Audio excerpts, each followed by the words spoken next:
गया। लेकिन दूसरी तरफ एक्सपर्ट्स ने दुबई को यह चेतावनी दे दी कि दुबई की जमीन का तेल सिर्फ 2016 तक ही चलेगा। तब दुबई के शेख ने सोचा कि अब उन्हें अपनी इनकम का सोर्स ऑयल इंडस्ट्री से कन्वर्ट करके टूरिज्म में करना होगा, वरना आगे चलकर उनके लिए पैसे कमाने का जरिया नहीं बचेगा। अब दोस्तों, दुबई के शेख ने एक ऐसा होटल बनाने का सोचा जो पानी में तैरता हुआ होगा और पूरी दुनिया के लोग उस होटल को देखने आएंगे। दुबई के शेख को पैसों की कोई कमी नहीं थी, लेकिन जो उन्होंने फरमाइश रखी थी उसे पूरा करना भी कोई आसान काम नहीं था। अब आखिर कैसे इंजीनियर्स ने बुर्ज अल अरब के होटल को बनाया, कैसे उन्होंने समुद्र के ऊपर ही आर्टिफिशियल आइलैंड को बनाया और उसमें कितना पैसा लगा, आज हम आपको इसकी पूरी जानकारी देंगे। आखिर बुर्ज अल अरब का डिजाइन कैसे तैयार हुआ?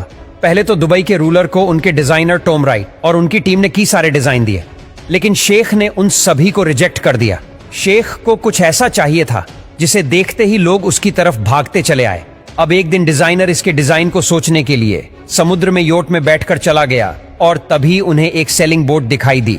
जब उन्होंने ऐसे होटल का डिजाइन शेख के सामने रखा तो दुबई रोलर ने उसे पहली नजर में ही अप्रूव कर दिया।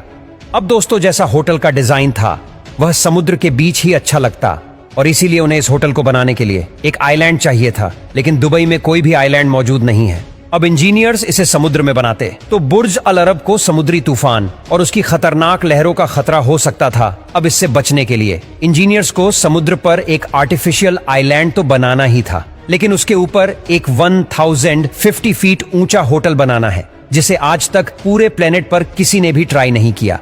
अब 1995 में आइलैंड का काम शुरू कर दिया गया और इस प्रोजेक्ट के इंजीनियर ने समुद्र में 1300 मीटर दूर बड़े बड़े पत्थर डलवाने शुरू कर दिए और अब आइलैंड की शक्ल लोगों के सामने आनी शुरू हो गई।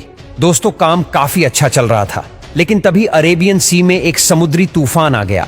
समुद्री लहरों ने आइलैंड को ही हिलाकर रख डाला, जिसकी वजह से आइलैंड का एक हिस्सा भी टूट गया। अब इस खबर ने दुबई के शाही महल को हिलाकर रख डाला। सारा काम इस वजह से रोक दिया गया क्योंकि जो लहरें सिर्फ आइलैंड को इतना नुकसान पहुंचा रही है, वह बाद में बुर्ज अल अरब का क्या हाल करेगी। 5 महीने काम बंद रहने के बाद माइक मेकर निकोलस ने एक आइडिया दिया।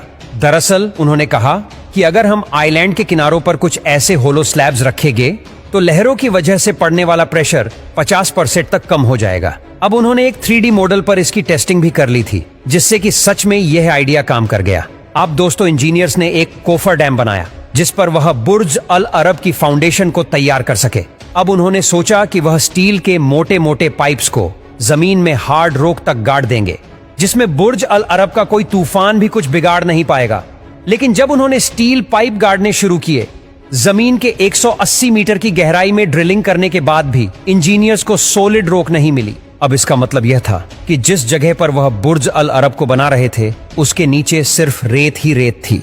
अगर इस आलीशान होटल को रेत पर ही बना दिया जाता तो अर्थक्वेक आने पर यह पूरा होटल ही गिर सकता था। अब एक इंजीनियर ने इसका भी सॉल्यूशन निकाल दिया। उसने कहा कि अगर हम स्टील पाइप को जमीन में गाड़ते चले जाएं, तो एक समय पर जमीन में कंप्रेस्ड रेत खुद ही आ जाएगी और वह पाइप जमीन में धंसना बंद हो जाएंगे। अब ड्रिलिंग करके जब चेक किया गया तो उस इंजीनियर का ये आइडिया काम कर गया और उन्हें जमीन के नीचे कंप्रेस्ड सैंड मिल गई। दोस्तों, पूरे 55 स्टील पाइप को ऐसे ही जमीन पर गाड़ दिया गया जहां पर यह आलीशान होटल खड़ा होने वाला था। Next part 2।